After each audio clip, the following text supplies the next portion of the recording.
రంగారెడ్డి జిల్లా మహేశ్వరం నియోజకవర్గంలోని ముంకాల్లో real mafia చెలరేగిపోతుంది.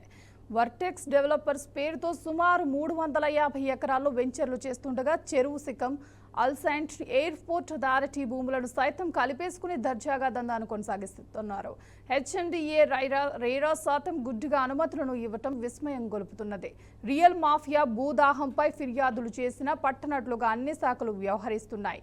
కబ్జాలపై ఉక్కుపాదం మోపుతున్న హైడ్రా సైతం కళ్ళెదుట జరుగుతున్న అక్రమ దందాపై చర్యలకు సాహసించలేకపోతుంది. బాధితుల ఫిర్యాదు మేరకు వర్సెక్ట్ డెవలపర్స్ ప్రతినిధి వర్మపై పోలీస్ కేసులు నమోదు చేశారు. అయినా డోంట్ కేర్ అన్నట్లుగా వ్యవహరిస్తుండటంతో ప్రభుత్వ పెద్దల అండదండలపై అనుమానాలు వ్యక్తమవుతున్నాయి.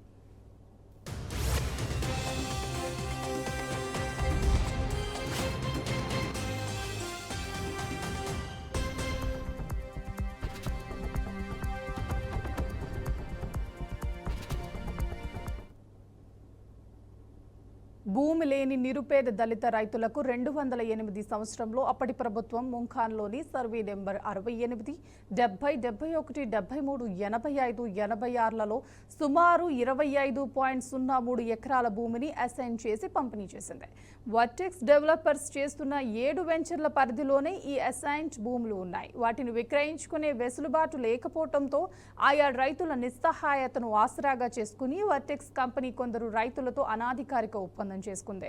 తక్కువకే అసైన్ భూములను కొట్టేసిన వర్టెక్స్ కంపెనీ యాజమాన్యం ఎకరాకు 5 లక్షల నుంచి 10 లక్షల వరకు కొనుగోలు చేసినట్లు సమాచారం. రైతులకు కొంత నగదు రూపంలో మరికొంత చెక్కుల రూపంలోనూ చెల్లింపులు జరిపింది. రికార్డులు మారిన తర్వాత మిగతా డబ్బులు ఇస్తామని, అభివృద్ధి చేసిన వెంచర్లో ప్లాట్లు కూడా ఇస్తామని నోటరీపై అనాధికార ఒప్పందాలు చేసినట్లు తెలుస్తోంది. పై సర్వే నెంబర్లలో పట్టా భూములు, అసైన్ భూములు ఉండటంలో పట్టా భూములను కొనుగోలు చేసిన వర్టెక్స్ యాజమాన్యం తెలివిగా అసైన్ భూములను కలిపేసుకుని వెంచర్లను చేసింది.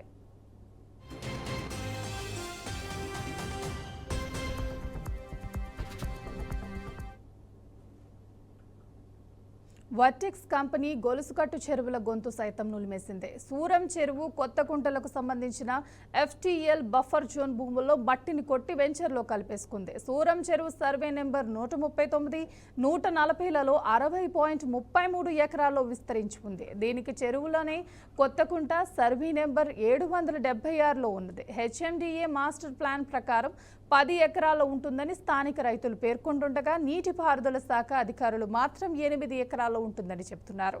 అయితే సూరం చెరువు, కొత్తకుంటలకు సంబంధించిన FTL బఫర్ జోన్లలో భారీ ఎత్తున మట్టితో పూడ్చివేశారు. ఈ చెరువులకు సంబంధించి వరద కాలువపై 150 ఫీట్ల రోడ్డును ఎటువంటి అనుమతులు తీసుకోకుండానే నిర్మించారు. ఎగువ నుంచి వచ్చే వరద నీరు కొత్తకుంటలోకి చేరకుండా కాంక్రీట్తో డ్రైన్ బ్యాగ్స్లు నిర్మించారు. అలాగే కుంట నుండి వరద నీరు దిగువన ఉన్న సూరం చెరువుకు వెళ్లే మార్గంలోనూ డ్రైన్ బాక్స్లను నిర్మించారు. ఈ 2 నీటి వనరుల నుంచి వరద నీరు గొలుసుకట్టు చెరువుల ద్వారా ప్రవహించి ఇబ్రహీంపట్నం పెద్ద చెరువులోకి చేరుతాయని స్థానికులు చెబుతున్నారు. ఇంత ప్రాధాన్యత ఉన్న చెరువులకి సంబంధించిన వరద నీటిని అడ్డుకట్ట వేసే ప్రయత్నాలు చేసినప్పటికీ వర్టెక్స్ కంపెనీపై చర్యలకు ఎవరూ పూనుకోవటం లేదు.